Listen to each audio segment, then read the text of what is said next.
We're going to be working on the first exercise in Chapter 14. That's part of your assignment for Unit 1. I will be posting an additional assignment as soon as we finish this one. Just want to make sure everybody can get through this particular set of exercises. So we're starting with 14.1, and that's on page 578 in your book. I do want to make special note that if you need to get the image files, if you haven't downloaded some of the source for the book, you can just simply go to this link and go ahead and grab the code and the images. Now I'm just going to copy this and drop it into the browser so you can see what it should look like when you get there. And see, it just grabs the whole thing. Now this has source code and not just the images that we need, which you'll see when you get in there. If you're interested in getting more stuff from the publisher's site, you can, I think, just type in this little tidbit here and then find our book, which is this one. And you can see that it goes into a number of different things here that will help you. The layout is kind of interesting because he does provide solutions for the even numbered components. You can go right to downloading the source code in the errata, but if you want to actually enter the site and get access, you do need to register here. I believe you need to also put in the code that you'll find in the cover of your book. Now, if you're not finding that and you want some of the solution files for the even numbered ones, feel free to contact me via email and I can provide those for you. It is a good idea to get the book because we are going to be working extensively with it. So if you haven't procured it yet, you might want to buy either an ebook version or a hard copy. I'd recommend trying to find a used one if you can, although then the access code might have been used. So that's really up to you. All right, let's go back now and take a look at this description here. And it just simply says, write a program that displays 4 images in a grid pane as shown in 14.4.3a. Now, if you remember how the grid pane works, it basically is like a table in HTML. It's just going to create rows and columns. And I think it's pretty clear to see here that we're going to have 2 rows and then 2 columns. And then we'll also need these 4 images to drop in there. Okay, so if you did go ahead and download that source code, you're going to find that your image files are in this particular folder. You do need to extract it and put it somewhere where you can find it, because later on we're going to need to drag that folder into our project. Now, it's not necessary to bring all this stuff in, so we'll work on that when we get there, but I just want to let you know that we're going to have to do that. All right, let's go ahead and launch your authoring environment. I'm using Eclipse with the plugins that go with. I'm actually going to create a new workspace to work on here, so you can see I've already got a couple. And let's just call it Workspace 3. Oops. Looks like I hit enter a little bit too quickly there.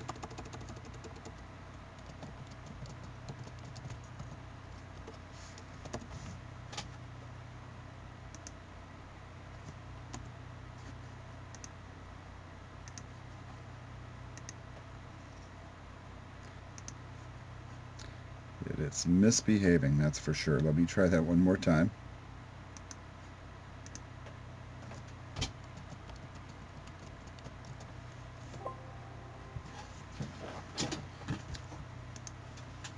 Okay, not sure what's happening there, folks, but I think what I'm going to do is I'm actually just going to jump into one of my other workspaces just for sake of saving time.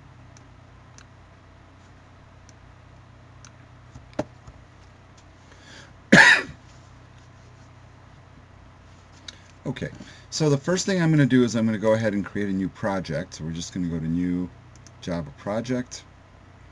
Let's call this Exercise 14.1.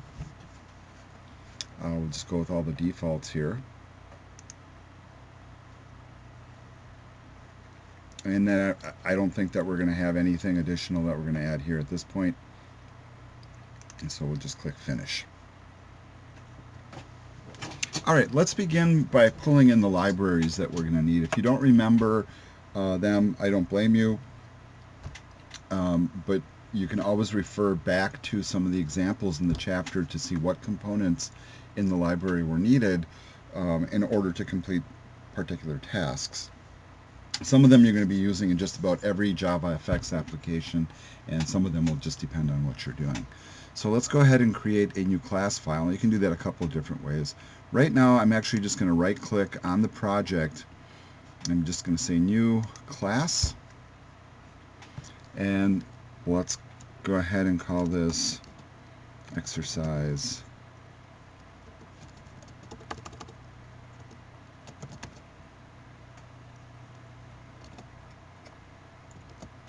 14.1. You can have it create a main method for you automatically. It's actually not a bad idea, and I think all the other defaults are fine. So let's go ahead and click Finish. And let's start adding our library. So I'm just going to create a little space here at the top.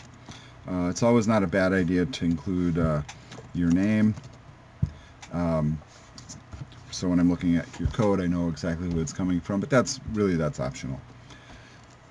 All right, so let's go ahead and we'll import a few of these JavaFX libraries. And this is where the auto type comes in handy. And here actually we do want to say application instead of just asterisks. Now we're going to bring in the geometry positioning.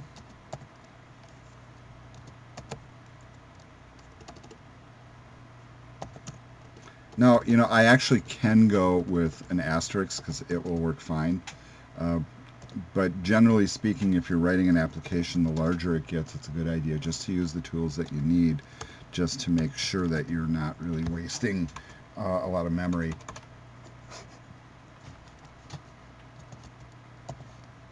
Of course, we're going to need to have the scene.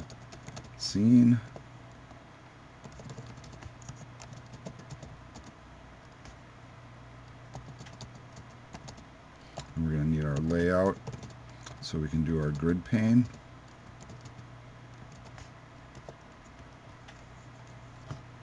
And then we're also going to need to have a stage. That would be helpful.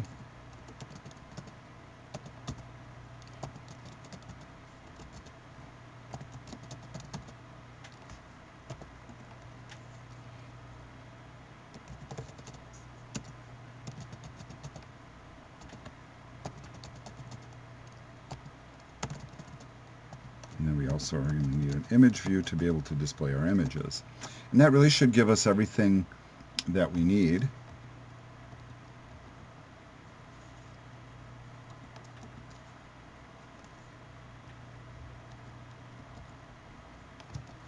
I've got a typo here. It's got to be a capital V. All right, let's take our main method and just move it towards the bottom here. And then we're going to create a new class. And remember the format for this. We do want it to be public. And we're going to name it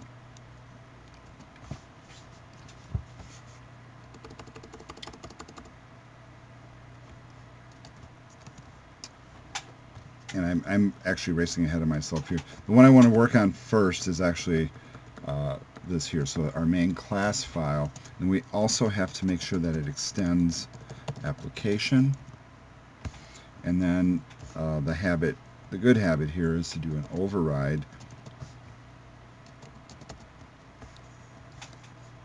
and then we'll come down here. But this one not going to be a class file, obviously it's going to be our start method, so we are just going to want to do a void start, and then inside here we need to invoke our stage, and we're just going to call it primary stage. Get our curly brackets in there. And then from here we need to start by actually creating the pane that we're going to work within. So let's go ahead and just create a new pane.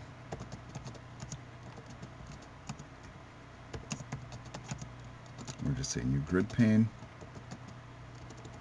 except you have to type it correctly. That's helpful. And then we need to set a couple of parameters here for the panes.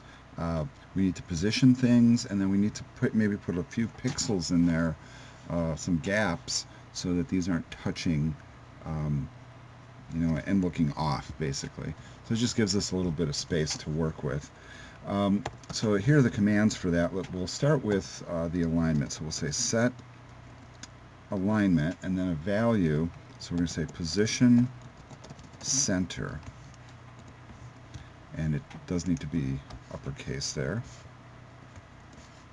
And then let's go ahead and set a horizontal and a vertical gap.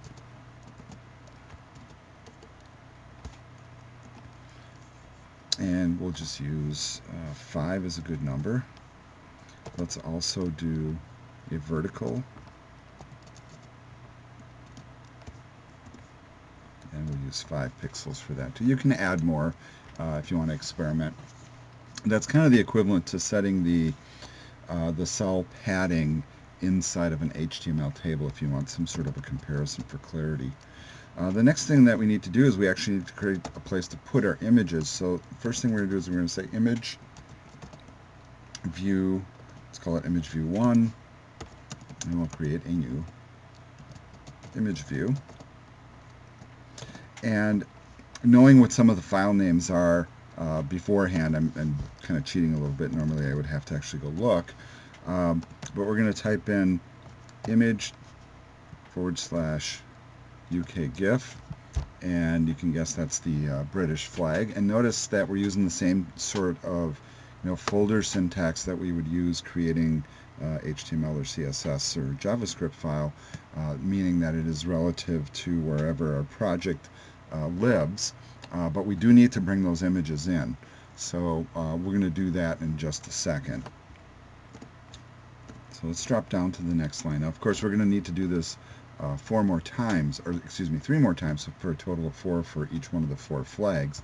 But actually, let's bop over and pull up those images. And so the book comes with a folder full of images, so if you go into it, you can see that it's got all these different flags. Now, I'm going to search for just a couple in particular, and the reason for that is I really don't want to pull this whole folder in, although you could do that just for brevity. So I'm going to go ahead and grab the UK GIF. I need a US GIF.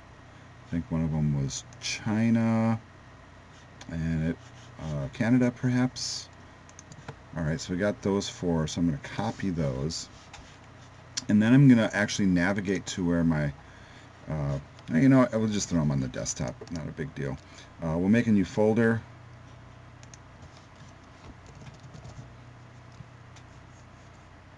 call it image, paste our stuff in there. We can just leave it right there on the desktop, and you'll see what I'll do with it in just a moment. So actually what I'm going to do is I'm going to just drag that right into the project. Now you can put the folder in a spot where you can drag it in. Another trick that you can use is something like this, where you can grab it, hover over the application comes forward, and then you just bring it into your project, drop it anywhere in here, it'll put it in the right spot. So notice that it's saying select how files and folders should be imported, and we're going to do copy files and folders. So now it's actually becoming incorporated into the project, and if we expand here, you can see the images. Oh, looks like I need a semicolon here at the end of the line. So I'm going to go ahead and I'm going to do the same thing. I'm just going to continue with this. In fact, maybe it would be smart to just do a copy paste and a little alteration. So let's do that. So we're going to need the UK. We need Canada.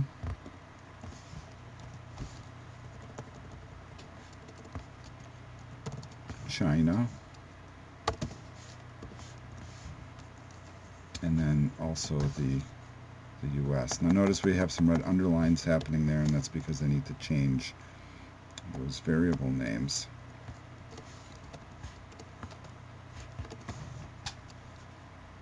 Okay. Now we actually have to have the panes to put them in. So once we've created the image view, let's just do a pane add, and then we're going to add each image view. So we're going to do image view 1, and then we're going to comma, and then we're going to put in, you can see here, a column index and a row index. I'm just going to type the first one in, and then I'm going to just jump over to the image real quick and show you what this syntax does. So if I go back to our text, so we're going to have 4 panes, and we have 2 rows and 2 columns. So if you noticed as I was typing that in Eclipse, and let's actually do the next one so you can see what the parameters are. Oops. We'll do image view 2. So we got to do column first, and for this next one I'm going to do 1, and then following one 0. And then let's take a look at what that means. So the first number represents the column, the second number represents the row. So it's going to be first column, second column, but remember computers start counting with 0, so it's going to be column 0, row 0. So if I say 0, 0, it's column 0, row 0, so that's the first position. This one's going to be column 1, row 0, column 0, row 1, and then column 1, row 1. So that's going to be the pattern that we're going to have in the code to get those in the right spot. It's a little odd that they don't start with 1, but if you think about how they work, it's actually not that odd. It's pretty common. So the next one we'll do position 0 and 1, and then one more like this. You see I'm not typing image view out all the way, so let's give it a double click this time, and this one will be position 1, 1. Let's fix this one. Okay, so that's actually pretty simple. Now we'll go to the pattern that we normally have, where we're going to add our stage and our scene so we can display things. And actually what I'm going to do here, just so that you can see it a little more clearly, is just separate things out so you can see how they're nicely chunked there. And so this next thing we do is we're going to set the scene, and we'll just call it scene. And it is a new scene. And notice we are going to pass into it pane. Let's close that. And then we're going to invoke our primary stage. We're going to set the title, as we've been doing. And let's put in exercise 14-1.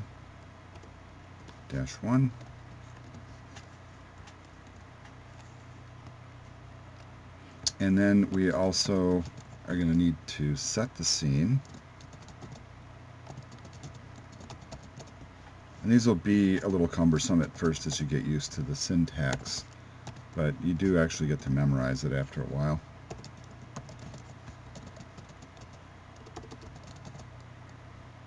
Then obviously we're going to need to show the stage, and that doesn't need anything passed to it.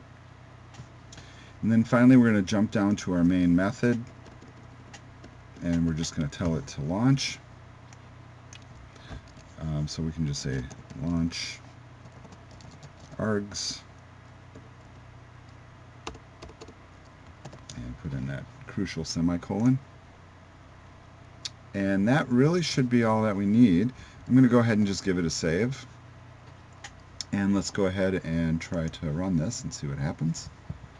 And success. Now notice our images aren't nicely the same size. If they were, it would help. It would look a little more even. But this is accomplishing the goal, and that assignment really is as simple as that. So that would be the first assignment. Let's now actually move on to the second one and try to knock that one out too. So once again, we'll create a new Java project. We'll call this exercise 14.2. And inside that particular one, we're also going to create a new class. And we'll call that the same.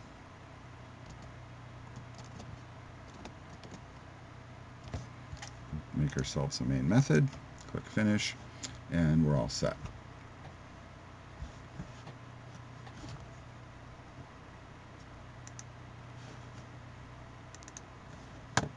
Okay, let's jump into the book and just take a look at the description here real quickly. It says tic-tac-toe, and write a program that displays a tic-tac-toe board as shown in figure 14.43b, which is this one. The cell may be X, O, or empty. What to display at each cell is randomly decided. The X and the O are images in the files XGIF and OGIF. So one thing that we could do is we could just go ahead and get those images right away. So there's our, well, that's not X.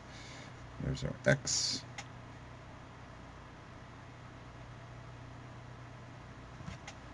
And our O.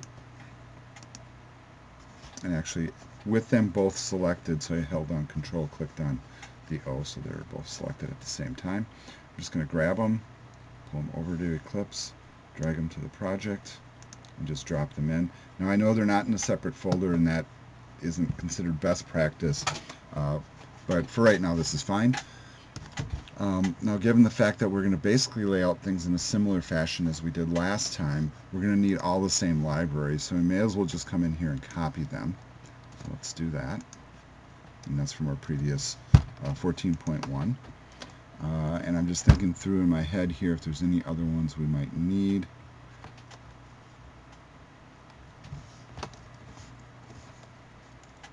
I think we might need this one also.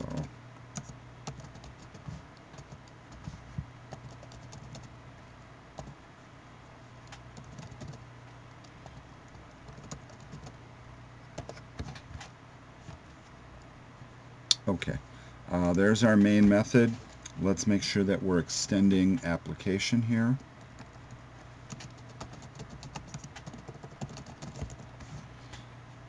And then let's go ahead and create a start method. Do our override, of course.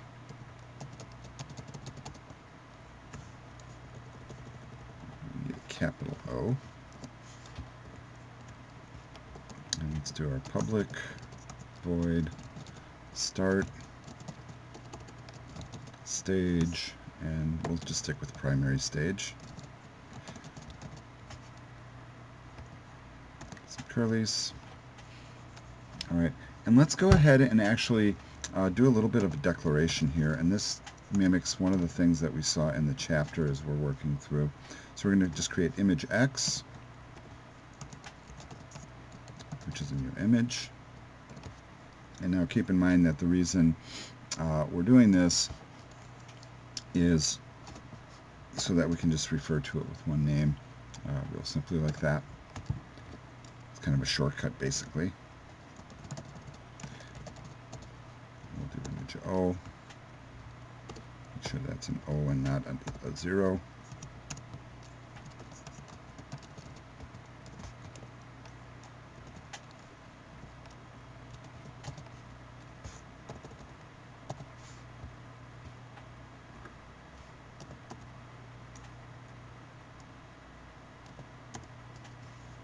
All right, let's go ahead then and make a grid pane. In fact, this is another good spot where you can do a little copy paste. So let's go to the previous exercise, because I think these settings will be just fine. We can condense that down a little bit. Now we have to do a little bit of reasoning here. And think about what they're asking for and how we might accomplish it. So the one thing that we could do is we could go position by position as we did with the previous assignment. So we could actually set up the same sort of format and then declare something for each one. But then keep in mind that we are going to need to randomize what goes in each cell. So the possibilities for what you're going to randomize are going to be three different values. So the possibilities would be a 0, an X, or nothing. So that's going to depend on how things resolve with the random generator. Now, good approach to use to do this, actually, believe it or not, would be a nested loop where we could run an outer loop that would allow us to go through each row and column systematically. So this is a loop, that's a loop, and then that's a loop. So we need a loop that would execute 3 times. And then inside that loop, outer loop, we would need another loop that runs 3 times. I think a really easy way to do that would be to use a couple of for loops. So let's build that part first. So what I'm going to do is just create my outer loop, and I'm going to say I equals 0, and then for I less than or equal to 3, I plus plus. All right, and that's setting us up to run that outer loop. And then inside that loop, I'm going to run my second loop. And really, I can just copy this stuff here and make a little tweak. And instead of I, we could call it J. And do a J plus plus. And let's go ahead and get that second set of curly brackets. Now, once we're running through going from position to position, and hopefully you understand how those loops work, we then need to figure out what the random value is going to be. So the first thing that we could do is we could actually declare an integer to hold the result of the random number generator, and I'll walk you through this here. So let's call it status. All right, and then we are going to take whatever int is, so the position that we're coming in with, and then following that we're going to add the built-in randomizer component from the Java library. So that's just math random with parens, and then I'm going to multiply by 3 so that we have like a base value from which to begin. So it's going to give us a value between that certain range. All right, so let's go ahead then and just type if the status is equivalent to 0. Oops. One more time.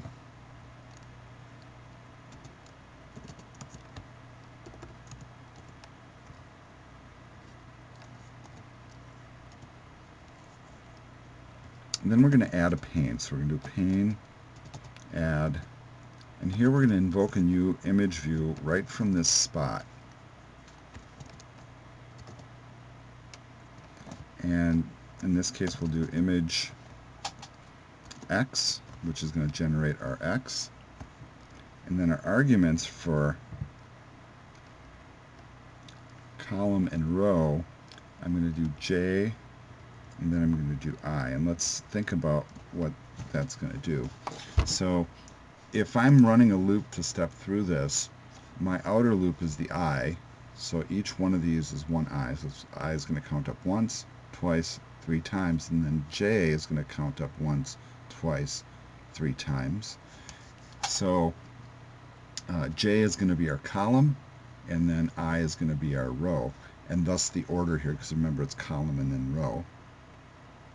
So the first time through, I is going to stay on the first column, starting at position 0, and then j is going to start at the first row, starting at position 0, and then it will step through each time. And if it discovers that the random number generator has generated a value of 0, then we will add an X to that spot. Now the alternative, of course, is going to be that if the status is equivalent to 1, or one, I should say one of the other possibilities, then we will add a pane, once again a new image view, and this one will be image O,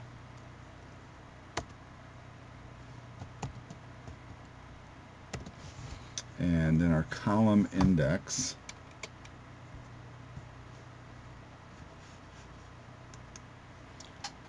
will follow suit with the previous example, so that is also going to be J and I. We basically need it actually to be in the same position, so we want to trust the same position for either alternative. Now the other option is that it's going to resolve to be a 2, in which case we would not add anything, and then we would just move on to the next square. Really, and that's actually all we need to do that. So the next step is going to be to set the scene once again. So let's make sure that our curly brackets are all closed. That's this for loop, that's that for loop. So now if we're going to create our stage, we'll do that here. Once again, great opportunity for a copy paste. Just need to do a tweak to the title. Let's copy that, paste it, change this, type in our launch args, and that should do it. I think that's all we're going to need.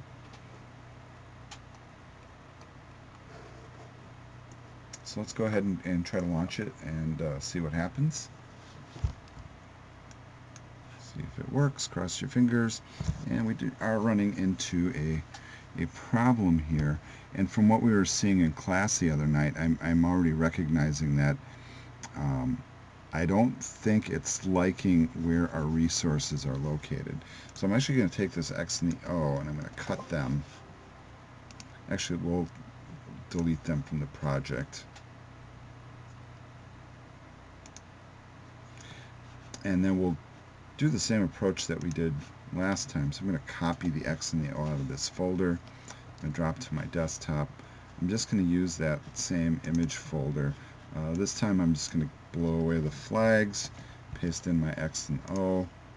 I'm going to come here, grab the folder, hover, wait for it to come up, bring it to the project, copy the files in, and I think it's going to like that better. Now, of course, we are going to need to be careful. Oh, and I can see where my mistake came from now. That we want to add image to the beginning here since we altered it. I probably didn't need to do this. I just didn't see my typo. All right, so let's save it. And let's try running it again. And there we go. And then, of course, we want to see if it actually is generating random values. Sure enough, it seems to be. One more. Okay. Apparently we had a whole column of blank ones, so the column didn't even appear. All right. It seems to be working just fine. So if you can get it working like that, excellent.